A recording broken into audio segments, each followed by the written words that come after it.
¿Qué onda, médico-blastos? Bienvenidos de nuevo al canal. ¿Están listos para una nueva lección de fisiología cardiovascular? Estoy seguro que sí.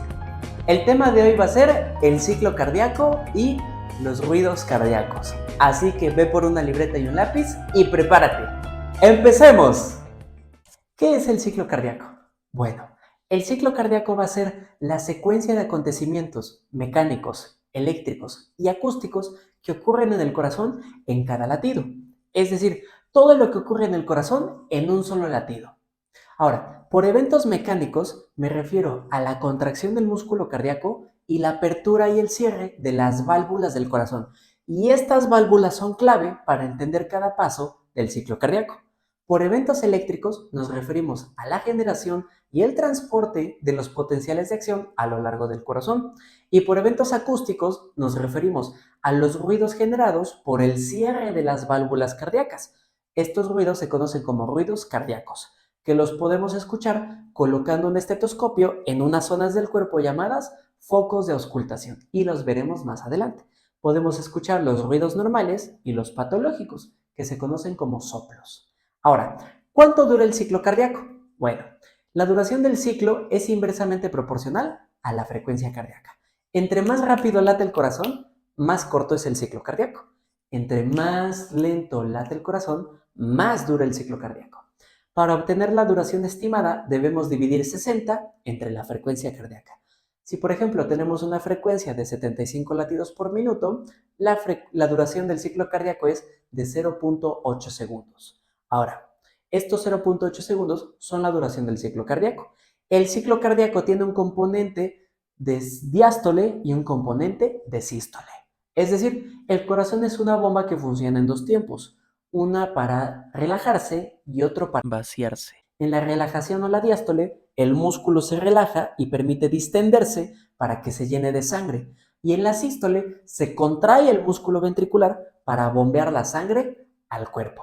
Ahora, para entender el ciclo cardíaco, también es primordial dominar la anatomía y la posición de las válvulas del corazón. Si aún no lo hacen, aquí les dejo mi video donde ustedes pueden ver la anatomía del corazón con calma. Recapitulemos un poquito esta anatomía. El corazón tiene 4 cámaras, 2 superiores, que son las aurículas, y 2 inferiores, que son los ventrículos.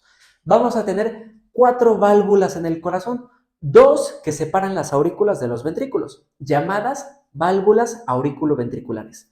La derecha es la tricúspide y la izquierda es la mitral. Y 2 válvulas que separan los ventrículos de los vasos sanguíneos por donde sale la sangre, y se llaman válvulas semilunares. La derecha es la válvula pulmonar y la izquierda es la válvula aórtica. Ahora, estas válvulas no se abren ni se cierran por arte de magia, siguen un mecanismo que es la presión. Supongamos que esta botella es una cámara del corazón, una aurícula, un ventrículo. Para que se abra la válvula tiene que haber suficiente presión. Lo mismo pasa con las válvulas del corazón. Si yo quiero pasar la sangre de las aurículas a los ventrículos, tiene que haber más presión auricular y menos presión ventricular. Por lo tanto, se abren las válvulas auriculoventriculares y pasa la sangre a los ventrículos. Y de igual forma, si yo quiero pasar la sangre del ventrículo a los vasos, yo debo tener más presión en los ventrículos y menos presión en los vasos.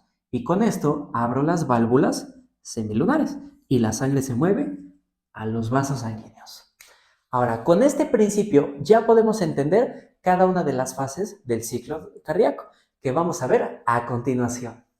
Tenemos un diagrama donde podemos ver los cambios en la presión y en el volumen de sangre en los ventrículos a lo largo del ciclo cardíaco.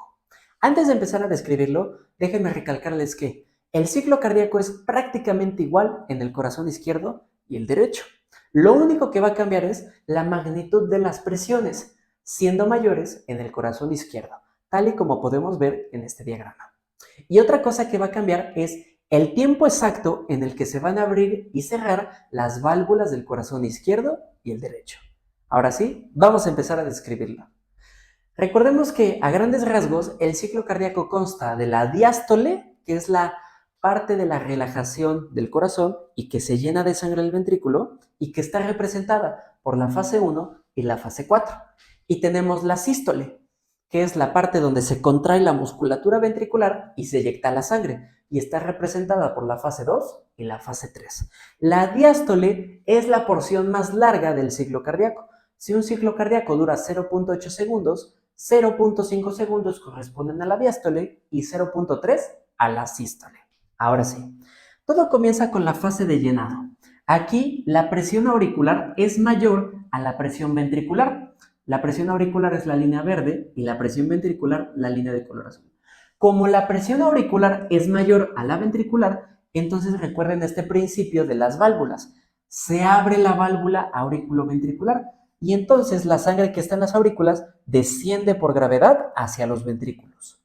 La fase de llenado consta a su vez de 3 subfases: la de llenado rápido, la de diástasis y la de contracción auricular. En la de llenado rápido es donde se va a producir la mayor parte del llenado de sangre en los ventrículos. Los ventrículos, antes de que empiece, ya tienen 50 mililitros de sangre y finalizan con 120 mililitros. Por lo tanto, en cada ciclo llenamos al ventrículo de 70 mililitros de sangre. Entonces, la mayor parte de la sangre llega aquí. En la diástasis sigue aumentando el flujo de sangre, pero ya no es tanto como en la fase de llenado rápido.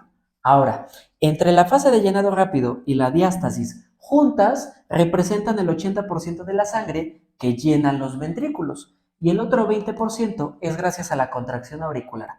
A partir de este momento, la despolarización llega a las aurículas y hace que se contraigan, haciendo que se eyecte un poco más de sangre, que es este 20%.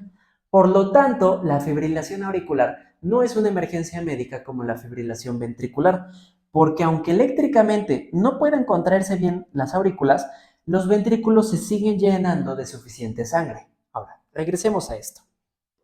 Ahora, la despolarización llega a los ventrículos y entonces los ventrículos empiezan a aumentar su presión. Superan la presión de las aurículas. Por lo tanto, se cierran las válvulas auriculoventriculares. Aquí se abren, aquí se cierran. Sigue aumentando la presión de los ventrículos. Por eso se llama contracción isovolumétrica, porque aquí los ventrículos se van contrayendo más, pero el volumen ventricular no cambia, porque las válvulas auriculoventriculares y semilunares están cerradas, y eso hace que aumente drásticamente la presión. Ahora, en algún punto la presión ventricular va a superar a la presión aórtica, que es esta línea roja, y cuando supera esta presión, se abren las válvulas semilunares, iniciando la fase de eyección. Ahora, en esta fase de eyección, con la contracción ventricular y las válvulas semilunares abiertas, la sangre ventricular que se llenó en esta fase va a salirse hacia la aorta y hacia el tronco pulmonar. La fase de eyección consta de una fase de eyección rápida, donde se produce la mayor parte de la eyección de sangre, y una fase de eyección lenta, donde se produce la menor parte de eyección de sangre. ¿Ok? Ahora, en cuanto a las presiones, la presión ventricular en algún punto decae y se ve superada por la presión aórtica. Ahora, ustedes se preguntarán, ¿por qué en este punto no se cierra la válvula aórtica? Porque la energía cinética del gran flujo de sangre evita que se cierre la válvula. Entonces, cuando el flujo sanguíneo decae y la energía cinética también, ya se puede cerrar la válvula aórtica. Entonces, una vez que se cierra, finaliza la fase de eyección y empezamos la fase de relajación isovolumétrica, empezando otra vez la diástole. Aquí la presión ventricular va a decaer, la musculatura ventricular se relaja, pero el volumen ventricular no cambia porque están cerradas otra vez las válvulas semilunares y auriculoventriculares. Por eso se llama así, ¿ok? Ahora, un fenómeno interesante es que una vez que empieza la fase de relajación, la sangre en la aorta tiene una tendencia a regurgitarse, pero esto hace que aumente la presión aórtica y se produzca la incisura dicrota. No se regresa la sangre al corazón porque está cerrada la válvula, ¿ok? Ahora, sigue bajando la presión ventricular y otra vez se ve superada por la presión auricular, abriendo de nuevo las válvulas auriculoventriculares y regresando al punto donde empezamos a describir el ciclo cardíaco. Esto es el ciclo cardíaco. Es sencillo, ¿no? Bueno, vamos a recapitularlo para ver los puntos clave. Fase de llenado, se abren las válvulas auriculoventriculares, llenamos el ventrículo de sangre. Contracción isovolumétrica. Cerramos todas las válvulas, contraemos los ventrículos. Fase de eyección. Tanta contracción abre las válvulas semilunares y sacamos la sangre del corazón. Relajación isovolumétrica. Cerramos todas las válvulas y relajamos la musculatura ventricular. Entonces repitan conmigo el ciclo cardíaco. Relajamos, llenamos, contraemos, eyectamos. Relajamos, llenamos, contraemos, eyectamos. Así de sencillo es el ciclo cardíaco, ¿ok? Ahora, en cuanto a los volúmenes o los cambios de volúmenes, es importante nombrarlos. ¿Por qué? Porque estos se conocen como volúmenes cardíacos y nos permiten evaluar el rendimiento del corazón. Y vamos a tener 4 volúmenes cardíacos. Vamos a tener el volumen, es decir, la cantidad de sangre en los ventrículos al final de la diástole, que se conoce como volumen telediastólico y son aproximadamente 120 mililitros. Y vamos a tener una cierta cantidad de sangre al final de la sístole, conocido como volumen telesistólico, y representa 50 mililitros. ¿Ok? Entonces, en realidad los ventrículos no sacan toda la sangre, se quedan con un poquito, como podemos ver aquí. Si nosotros restamos la cantidad de sangre que hay antes de contraer el corazón y después de contraer el corazón, podemos saber la cantidad de sangre que sale del corazón en cada latido. Y esta fracción se conoce como volumen sistólico, que es de aproximadamente 70 mililitros de sangre. Si nosotros multiplicamos el volumen sistólico por la frecuencia cardíaca, obtenemos el gasto cardíaco, que es de aproximadamente 5 litros por minuto. ¿Ok? Ahora, voy a explicarles brevemente la dinámica o la secuencia en la que se abren las válvulas del corazón izquierdo y el derecho, ya que por milésimas de segundo hay una pequeña diferencia en los tiempos. Y esto es lo que permite entender un poquito sobre el desdoblamiento de los ruidos fisiológicos. A grandes rasgos, las válvulas derechas se abren primero, luego las izquierdas, se cierran las izquierdas y se cierran las derechas. Es decir, primero se abren las derechas y se cierran primero las izquierdas. Veamos en qué consiste esto.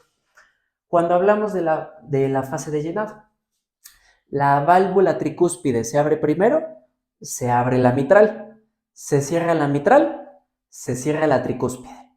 Y ahora, en cuanto a las semilunares, se abre la pulmonar, se abre la aórtica, se cierra la aórtica, se cierra la pulmonar.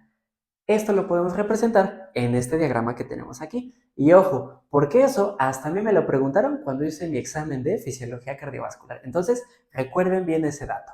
Ahora vamos a ver la relación del ciclo cardíaco con los eventos eléctricos y sonoros, como el electrocardiograma y el fonocardiograma. Les presento el diagrama de Wiggers. El diagrama de Wiggers nos permite comparar los cambios de presión y de volumen que ocurren en el ciclo cardíaco con los eventos acústicos, como los ruidos cardíacos, y los eventos eléctricos que se registran en el electrocardiograma. Ahora, para entender más este diagrama, déjenles explico cómo está estructurado. Está estructurado con base a las 4 fases del ciclo cardíaco, comenzando con la porción final de la fase 1, que es la contracción o sístole auricular. Luego la fase de contracción isovolumétrica o fase 2, luego la fase 3 o de eyección, luego la fase 4 o de relajación isovolumétrica y por último las primeras fases, las primeras etapas de la fase 1, el llenado rápido y la diástasis. Ahora, esta gráfica de presión que está hasta arriba ya la vimos antes, pero vamos a recapitularla rápidamente. La línea azul es la presión ventricular, la línea amarilla la presión auricular y la línea roja la presión aórtica. En la fase 1, cuando la presión ventricular supera la auricular, cerramos la válvula auriculoventricular. Recuerden muy bien este evento, iniciando la fase 2 o de contracción isovolumétrica.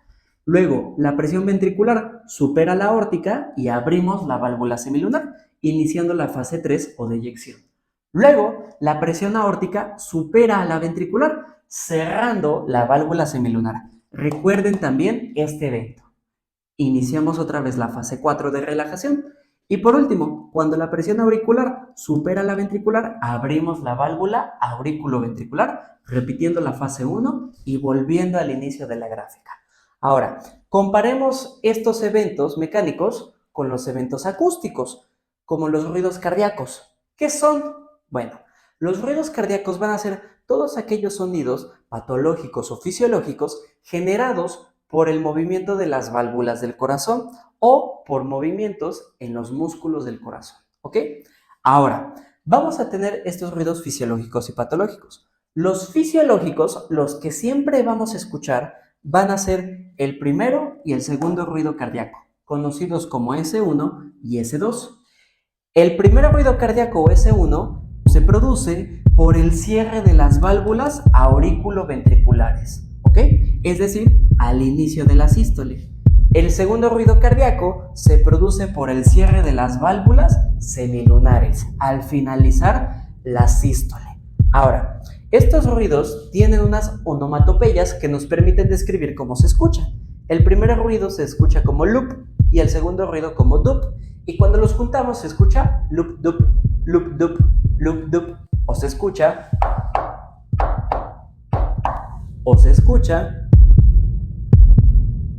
¿Ok?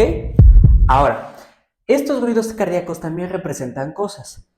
El tiempo corto que hay entre el primero y el segundo ruido cardíaco representa la duración de la sístole, porque recuerden que entre el primero y el segundo tenemos la fase 2 y la fase 3. Y el largo tiempo que hay entre el segundo ruido cardíaco y el siguiente primer ruido representa la duración de la diástole. Entonces podemos recordar esto de forma fácil. Sístole, diástole, sístole, diástole, sístole, diástole. O más lento, sístole, diástole, sístole, diástole, ¿ok? Ahora, también vamos a tener el tercer ruido cardíaco, que a veces es fisiológico y a veces no. Es fisiológico en los niños y en los adolescentes, y no es fisiológico o es patológico en la gente mayor de 40 años. Este ruido se produce al inicio de la diástole y se debe al rápido y fuerte llenado de los ventrículos que tienen una capacidad de distensión muy disminuida. Entonces, al llenarlos tanto de sangre y el ventrículo ser incapaz de elongarse por completo, se produce el tercer ruido, ¿ok? Ahora, el cuarto ruido cardíaco o S4 siempre es patológico. Se produce en la contracción auricular y se debe a que las aurículas se contraen de una forma tan fuerte que producen este ruido. Por eso es patológico, porque siempre se va a encontrar en los pacientes hipertensos cuando su presión diastólica es mayor de 100 milímetros de mercurio o en la coartación aórtica. Ahora, cuando nosotros escuchamos los dos ruidos fisiológicos junto con un tercer ruido, ya sea S3 o S4, estos ruidos se van a asemejar al caminar de un caballo, al galopeo, el famoso, ¿ok? Entonces, cuando nosotros escuchamos los dos ruidos cardíacos y S3 se denomina galope ventricular o protodiastólico, porque S3 se produce en la protodiástole o el inicio de la protodiástole y se escucha de esta manera. Noten cómo están los ruidos normales y el ruido ventricular o algo como esto. Y cuando nosotros escuchamos el cuarto ruido cardíaco o S4 y los dos ruidos fisiológicos, se produce el galope auricular o presistólico, porque S4 se produce antes de la sístole, en la presístole, y se escucha de esta manera. Entonces recuerden, galope ventricular,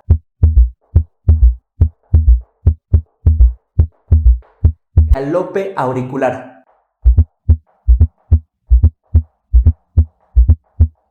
¿Okay? Ahora, ¿dónde vamos a colocar el estetoscopio para escucharlo? Bueno, lo vamos a colocar en los focos de auscultación.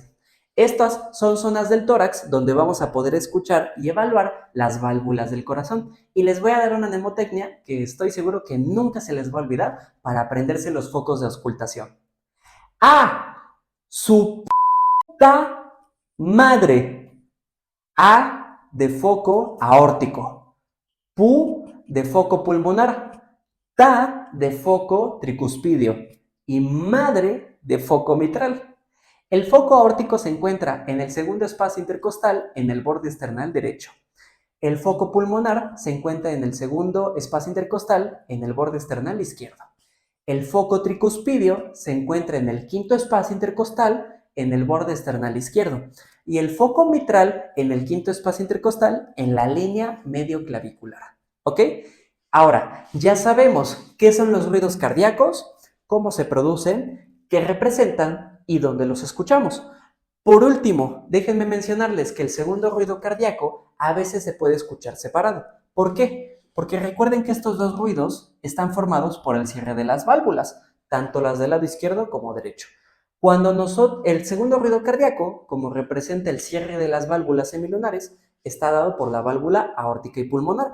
Entonces, la válvula aórtica siempre se cierra antes que la pulmonar, pero cuando nosotros respiramos o inhalamos, favorecemos el retorno venoso al corazón derecho, por lo que tarda más en cerrarse la válvula pulmonar, acentuando la diferencia del ruido de estas dos válvulas y se produce el desdoblamiento fisiológico de S2. Por lo tanto, se escucharía algo como esto.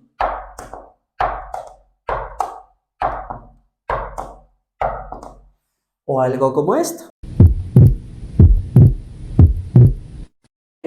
Ahora, vamos a relacionar los eventos de presión con el electrocardiograma. Recordemos que todo empieza con la onda P, o la despolarización auricular, y esto se produce justamente en la contracción auricular, en el final de la fase 1. Luego, en la despolarización viaja a los ventrículos y tenemos el complejo QRS, que es la despolarización ventricular. La onda R está justo en el cierre de la válvula auriculoventricular y el inicio de la sístole. Y por último, tenemos la onda T, que es la repolarización ventricular, y se produce en la fase de eyección lenta. ¿Ok? Ahora, en cuanto al flujo sanguíneo hacia la aorta, siempre se mantiene en cero, es decir, no hay flujo de sangre en la aorta, a excepción de la fase de eyección, porque es cuando se abre la válvula aórtica y se sale la sangre de los ventrículos. Y ojo, cuando finaliza esta fase y se cierra la válvula aórtica, recuerden que hay un pequeño retroceso de la sangre porque cambia el gradiente de presión. Ahora, como hay más presión en la aorta, la sangre quiere regurgitar al corazón. Por eso se produce esta desviación negativa, que es la famosa incisura dicrotal. ¿Ok? Pero como está cerrada la válvula, no puede ingresar al corazón. ¿Ok? Con esto finalizamos el video de ciclo cardíaco y ruidos cardíacos. Espero les haya gustado y que hayan aprendido. Yo soy Enrique Pedrosa. Recuerden que la clave del éxito es la constancia. Nos vemos hasta el siguiente video. Hasta pronto, Medicoblastos.